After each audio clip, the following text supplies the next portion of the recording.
All right, everyone. Welcome back to my channel. This is the $100,000 challenge again. As you can see, while the market is down, we're keeping it green. Just turned back to green at the moment. Um, and for the day, I'm up $4. And for the week, I'm up 456. And for the month, I'm up $1,000, $1,600. So the first thing you're going to notice is that my buying power is currently at 3,349. That's because I got some uh, options and I sold a couple of options, and then they actually gained some momentum there. Um, the second thing that I wanted to show you guys is that my stock portfolio has recently been updated. I bought and sold some shares, different companies, and I doubled down on certain stocks and also bought Roblox. So the first thing that I'm going to show you guys is my option trades.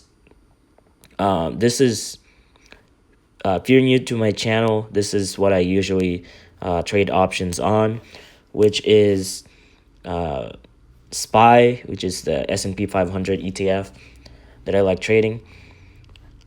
As you can see, it's down right now. I won some options when my option that I traded was a put option, so I actually gained a lot of money there. And so let's go ahead and get to the history so you can actually see what I've been doing. So I do apologize about last couple days. I haven't uploaded any updates on this $100,000 challenge, but we're back, so I'm gonna keep updating you guys on this. We're gonna go back to where I bought and sold some options yesterday. So today is currently the 18th, and so we're gonna go back on, let's say, the 15th. And so, oh no, I already covered that on the previous video. So let's go on the 16th. So there, the $600 there. So I bought this option on the 15th, and then sold it on the 16th. So let's start with that. So I bought this option, 2 contracts at $172 with a total of $300.44. There's 2 of them, and I sold it about double the price and sold it at $624. That was first option, or the option that I sold on the 16th, which is a couple of days ago. And as you can see, we doubled that. And then the second thing that I did was I bought another call option. I believe, yeah, this was the second call option. I put in 2 contracts again at 176 with a total of 352. This was actually on the same day that I sold the other one. As you can see, we actually lost money there. So 352 turned into 212. My limit sell order didn't actually trigger because the price of SPY actually dropped down way below my my limit sell. So I just sold it manually, sold it at 2. Sold 2 contracts at $212. And the next thing that I did right away when I did that was that I bought call option at 222, and that was a 2 contracts again option at $101 times 2, so it's $222. And then I sold it for about $260, and so it's about a $50 gain there. And then I took that $260 and then bought a put option. It's just 1 contract there, and then that 1 contract at 260. I sold today for 426, which is a little bit more than double, or somewhere in the double section. It's actually less than double the price, but 428. So I was able to gain what I lost and more from what I lost. So that is how I manage my options for this week. There's still time today. I'm gonna buy some more. If you don't know, my strategy is I buy options at the end of the day, looking to gain for tomorrow or the day after. Either if the market is high, I'll buy a put, and then if the market is low, I will buy a call option. And depending on certain news and situations, I'll go ahead and buy those call options and or put options. But if the market is down and I know that the market's going to keep going down the next day, then I'll go ahead and buy a put option instead of doing a call, even though the market is already down, because I know that the market is going to be down depending on the news. So I actually look at the news to check how the stock market is going to do overall. I don't just base it off of my gut feeling. It's all about preparing yourself for what's to come the next day. And so that's my whole option situations with the SPY. You can see it's still going down. I believe the 10-year yield or something like that was rising for like something like that. So there is some sort of news here that I missed. I read it earlier this morning, but I don't actually remember what it was for. Something about the bond yields again, and so the market's going down. I believe the market's going to keep going down tomorrow too, since we're going to have this whole week is just going to be a flat week. And so it'll probably go down even more tomorrow. I believe this price could go down to at least 390, 391, something like that, and then just stay flat there, just like today. But yesterday was actually really, really weird because the market kept tanking. And then in the middle of the day, around 11 or 12, the market went up. So I'm guessing everyone got their stimulus check and everyone started dumping it into the stock market. And so that's the reason why. But the news says that there's other reasons why that actually happened. So who knows? Maybe people actually put in their stimulus check into the stock market, or maybe Wall Street just wanted to bring it up, or something happened with certain things. You never know, because I don't work on Wall Street, so the news I'm just as surprised as you guys when all of these things happen. So let's go ahead and get out of that and go back into my portfolio. As you can see, we're back at the red again, but I'm still at a really high price in terms of my portfolio. So let's go to my stocks. As you can see, I have 2 Apples, 2 Roblox, and I increased my shares in IVR to 81.44, and Ally, just because they are low right now, and it's a good time to buy, and so that's the reason why I bought more. I sold FUV. I sold a few things. Actually, that's probably the only one I sold. I still have CCIV, obviously. Still have NEO. I still have CPSH. I do have a trailing or a limit sell order or stop loss order placed for this at $10 just to protect my initial investment for CPSH. I know that it probably won't drop to $10, but I want to be prepared and not surprised if it happens. It's currently trading at $15, so it's only a $5 difference.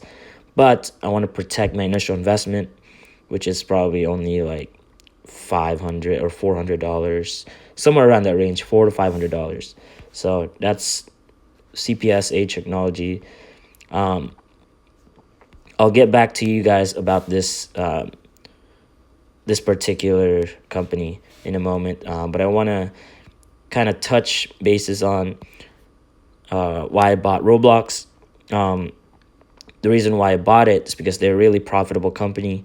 I think that they will excel, and this stock will probably reach $100 in a couple of months, like I'd say 4 or 5 months. And so I want to be prepared and kind of have some shares just in case it does that.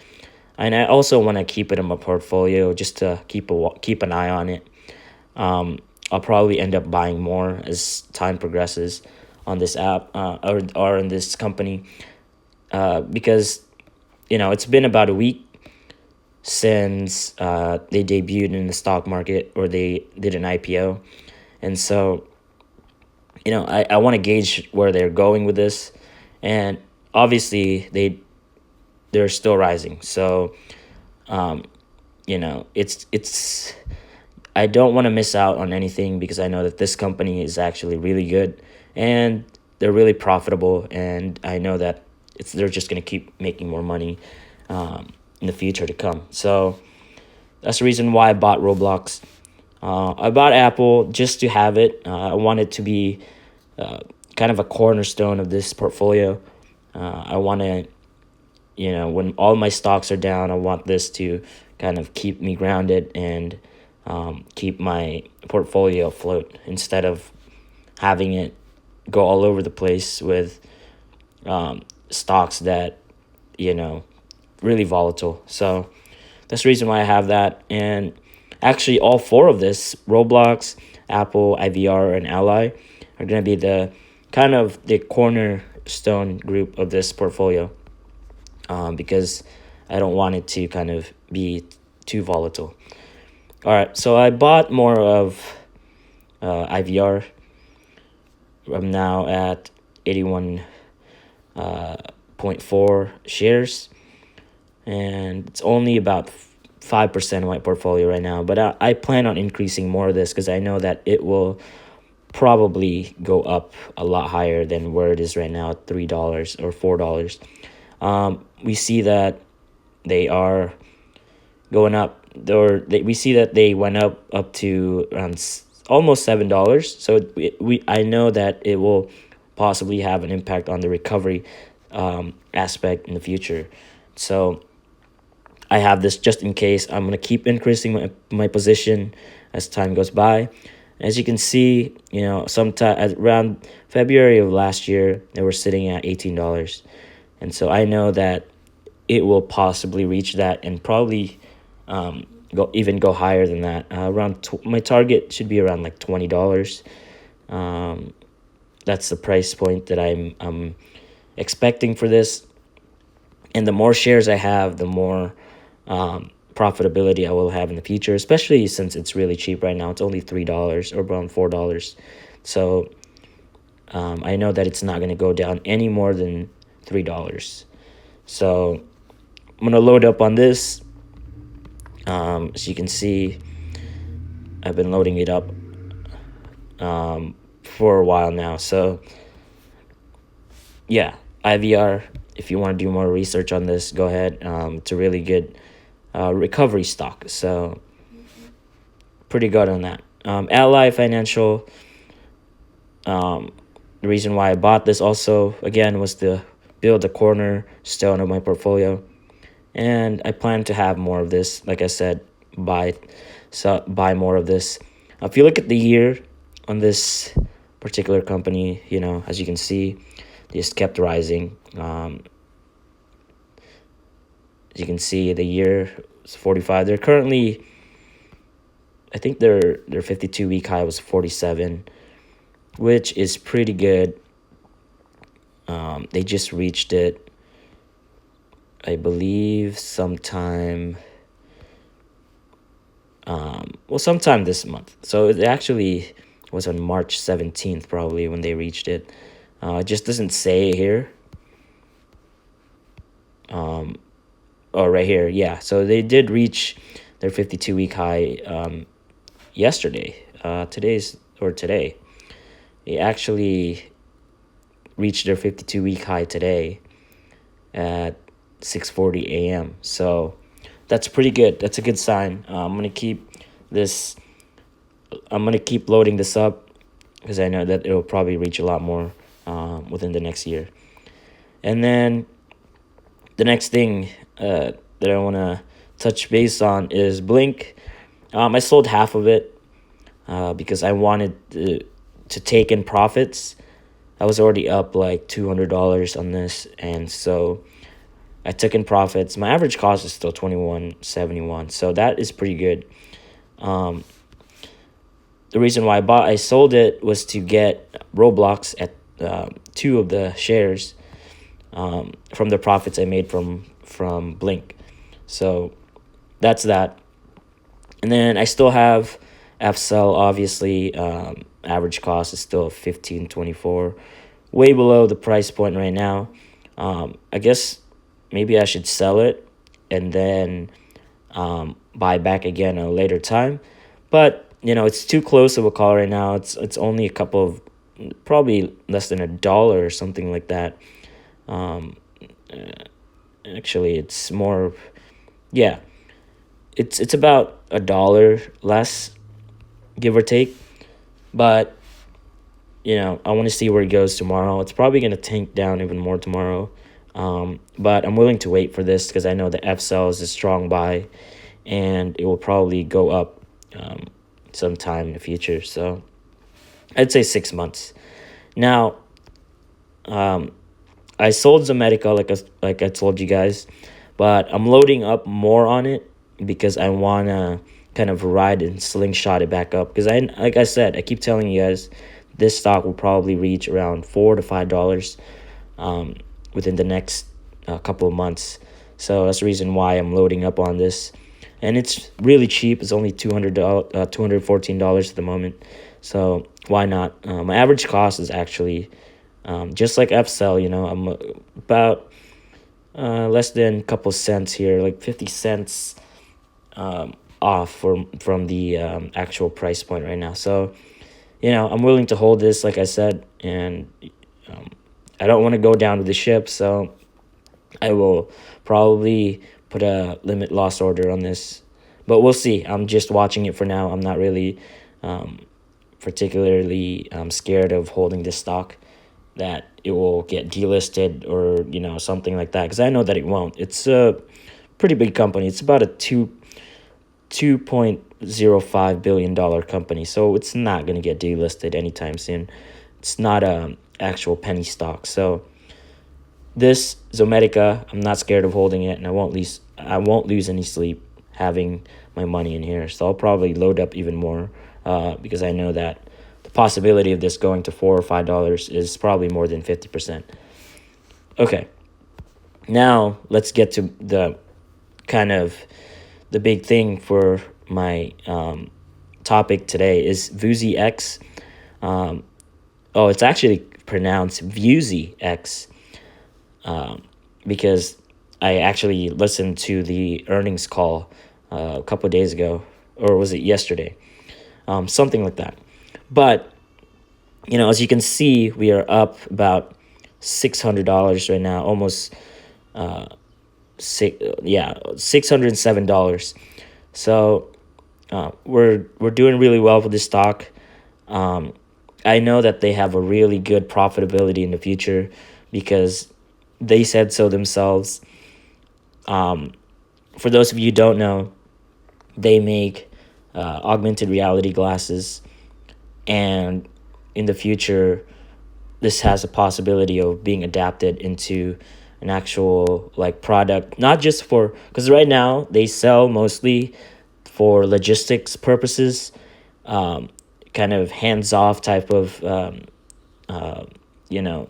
devices that people logistics and management and all that stuff can use without actually having to pull out their smartphones or anything like that. They just wear the glasses and kind of see, things in their own perspective while they do their work. And so I really love that concept, because I used to work in logistics and all that stuff, and it's kind of hard to maybe lose like the device that you have or misplace it, or you're in a warehouse and you put it into the corner of one aisle, and then next thing you know, you moved out of that aisle and it's like, disappeared, right? With the augmented reality glasses, it's always on you. So that's good. That's just one thing, my perspective there. But anything else, the in regards to this actual company, is that they're actually really profitable, and their earnings call. Let's see if I show it. So they beat expectation really well, and you know I'm assuming, or they even said so themselves, that there's a lot of possibility of where their augmented reality glasses could possibly take them to for the next couple of months.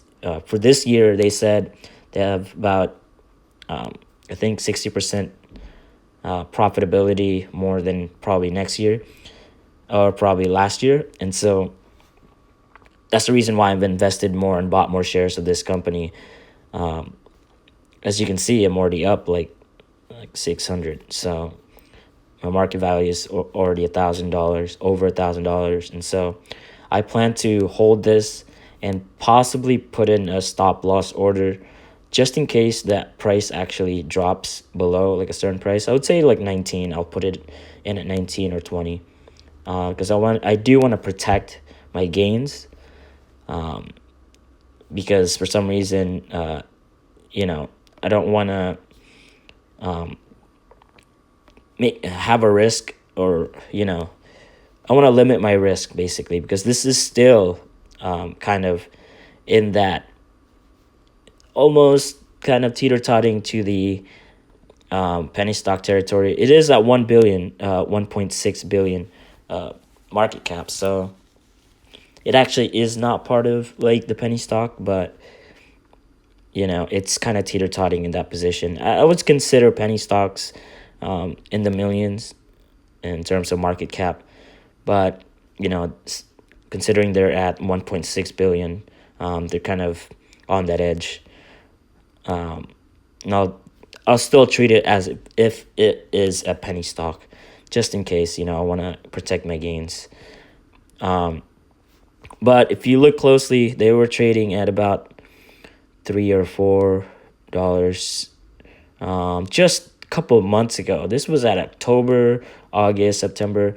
So they've gone a long ways, and I think that there's more room to grow for this particular stock. So my average cost is actually only like $11. So I bought in at about right here. Yeah, somewhere around here, January of 2021 to this year. So as you can see, January 2021, I bought in $2.99, and then 100 something, and then 100. So it's it's 300, 400, about $500. So just my original investment there. Well, enough about VUZI X. If you want to do, or VUZI X, if you want to do more research on this, I advise you to kind of take a look at their company, how they make money, what their augmented reality glasses are, and what they are capable of, and which ones are more profitable. Because I know there's different ones that they sell. It does have a lot of hardware involved, and technology involving those augmented reality glasses. But I do really believe in this company, and I'm banking on them actually going up too. My actual price targets for this is that on the low for this year, I believe they're going to be at 25. The median, I believe, would be around like $35 or $38. Highest for this year closing probably around $50 to $55, but that's just my guess. Like I said, like I'm not liable for any losses that will happen if you do invest in this company. I advise you to do more research, and if you do want to invest, go ahead and do that. Just know if you do lose money on this play, it's not my fault. It's because you didn't do enough research of this company, and obviously I'm very bullish on this company. So do your own research on that part. The last thing I want to touch base on was my losses for everything. So this one, MP, I'm not losing any money on this, but I'm gonna buy more of the dip on this because I know that this will probably have bigger profitability in the future. So MP Materials. Losing a lot of money on CCIV right now. Well, it was actually, so this loss was actually around like $180, but like I told you guys last time, I sold half of the shares and then bought it back, just so I can lower my average cost and also gain some tax benefits. So that's the reason why the total return is currently at minus 72 and not $180, $200 or something like that, negative $200. So that's that. I want to probably buy more of this if I know that it's probably going to keep going down, but I'm going to average down my cost average on this. So that's that. And moving on to cryptocurrency, I still have my Bitcoin currently down right now at $8, but I know that this will probably take me on a roller coaster, so I'm not too scared of holding this. Dogecoin, as you can see, more roller coaster here, so I'm just gonna average cost on that regardless of what the price is now. I believe I already talked to you guys about Riot blockchain, but they mine mostly Bitcoin, and so they're directly correlated with how the stock actually moves, or Bitcoin actually moves. So Bitcoin goes up, Riot blockchain will go up. Bitcoin goes down, Riot blockchain will obviously go down. So as you can see, this is down. If you look at Bitcoin, let's see. So if you look at Bitcoin, so as you can see, it's up, down. It went down, went up. If you look at this, it went down, went up. So they kind of have like that similar pattern in terms of how their stock moves. So if you want to do more research on this company, like I told you, do your own research. You'll probably get more out of it than if I tell you what the company is all about. But that's it. As you can see, I'm kind of teeter-totting in the green and in the red. So I'm currently down $96 right now because everything is kind of tanking. But VuZ is the only one that's keeping everything in the green right now. So good for them, and I really like this company. So, hopefully things will work out for them. And, my money's invested. So, that's it. As you can see, I have $3,349 buying power. I plan on keeping it that way, or just using it as options and keep trading and that kind of thing. So with that being said, hope you guys have a great day.